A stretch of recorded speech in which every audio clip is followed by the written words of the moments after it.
This is the Bluetti EB55 power station.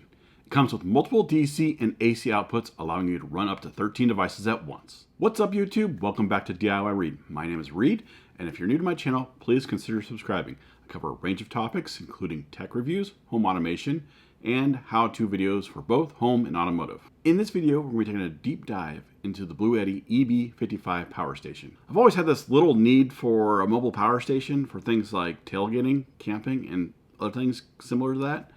There are plenty of gas generators out there, and most of them are very noisy, and you have to keep them outside when in use. Like all my other videos, I will have answered the following questions.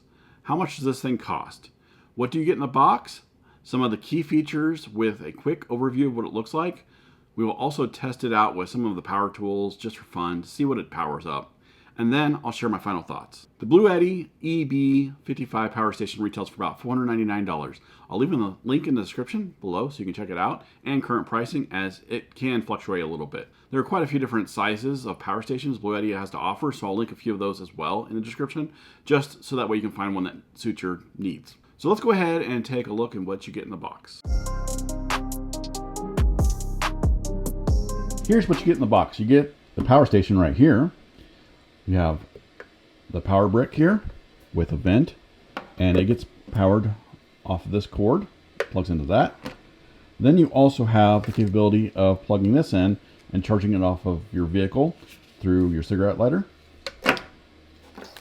Then you get, looks like solar panel plug wires. They provide you a Bluetti strap, so that way you can tidy up these cables, because we'll never find these again, right? A warranty guide, and a little user manual. When you take a look at the front of this power station, you'll discover a multitude of options at your disposal. Each bank is equipped with a power button, allowing you to activate the specific ports you wish to use. Positioned at the top left, you'll find the charging ports. In this, it includes the AC charging port and the XT60 DC port, designed for solar panel charging. This versatile setup enables you to utilize both power sources, providing a maximum charging capacity of 400 watts. Descending below, you will come across USB-A ports and one USB-C port. The USB-C port delivers a robust 100 watts of power, perfectly suited for charging a laptop. Meanwhile, the four USB-A ports supply 5 volts at 3 amps each. Moving over to the right side, you'll find 420 volt outlets capable of supporting up to 700 watts. These outlets are similar to the ones commonly found in US households, though it would have been preferable to have all four where they were 3-pronged, so that way you can plug in ones with ground wires. Continuing upwards, there's a 10 amp DC plug and two 5521 barrel connectors. The central screen provides valuable information such as battery percentage in 20% increments, as well as the current input and output wattage. At the very top of this power station, a convenient 15-watt wireless charger is available for your cell phone. However, I did have a little struggle trying to get my iPhone to lay flat on this because of the camera bumps. I will say it's an impressive addition because it's one of those one more things surprises. Finally, the power station boasts a large LED light on its rear side, featuring multiple settings and an SOS flash mode. The sides are equipped with vents, one's an intake and one's an exhaust. This facilitates cooling via the built-in fans. This power station has a capacity of 537 watt hours and a built-in continuous output of 700 watts with a surge capacity of 1400 watts. What sets it apart is the use of lithium iron phosphate batteries, known for less prone to combustion and thermal runaway. This makes it a lot safer choice for the home use and ensures a lifespan of up to 5 times longer than a traditional lithium ion battery. In fact, you can actually charge this power station approximately 2,500 times, and it'll still remain about 80% of its battery capacity, which, that's awesome. You can just charge this thing to your life's desires, I guess, right? Let's take this thing outside and power it up with some things that I have around the house. So here is a crock pot running on high. 256, 57 watts output. Fires up just fine. So here is a Wagner heat gun. Now I did notice that this will go on low. Uses about 430 plus watts. But if I go to high,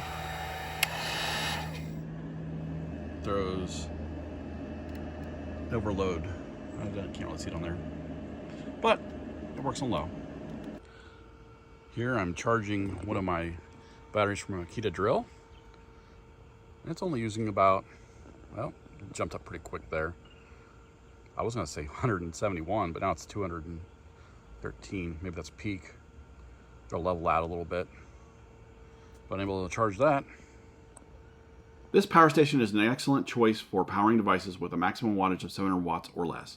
I'm very excited to bring it along for tailgating, as it provides a necessary power without the noisy generator. In terms of pricing, it aligns well with other power stations that offer similar output levels. One of the standout features is its box design, complete with a folding handle. This design makes it incredibly convenient for storage, almost like playing Tetris with blocks. However, there are a few areas where I believe improvements could be made. Firstly, is that a word? I hope it's a word. Firstly, the display does turn off after a short period of time. Not a huge deal, but there's no really good way to reactivate it other than pressing one of the buttons. And if you press one of the buttons, you may turn off the device. This can be inconvenient when you need to check the remaining battery life at a glance. It would be beneficial to have a longer display time or an option to manually turn it on. Additionally, the visibility of the button indicating where the power bank is being activated or which one's on was kind of hard to see outside in the daylight, but downstairs, like when it's dark, or inside when it's not well lit, you can see the lights pretty good.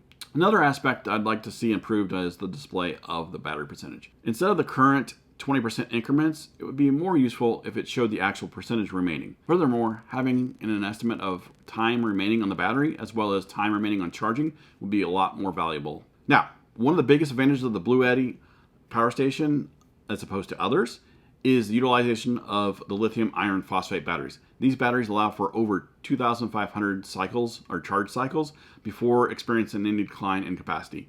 In comparison, I recall the Jackery, a similar model, only permits about 500 recharge cycles. So 2,500 till you get about 80% left, or 500. I mean, I know what the obvious choice is here, right? If you found this video helpful, please leave me a like and feel free to ask any questions down in the comments. If you're new to this channel, consider subscribing for more tech reviews, home automation, and home and automotive how-to videos. Thanks for watching. See you next time.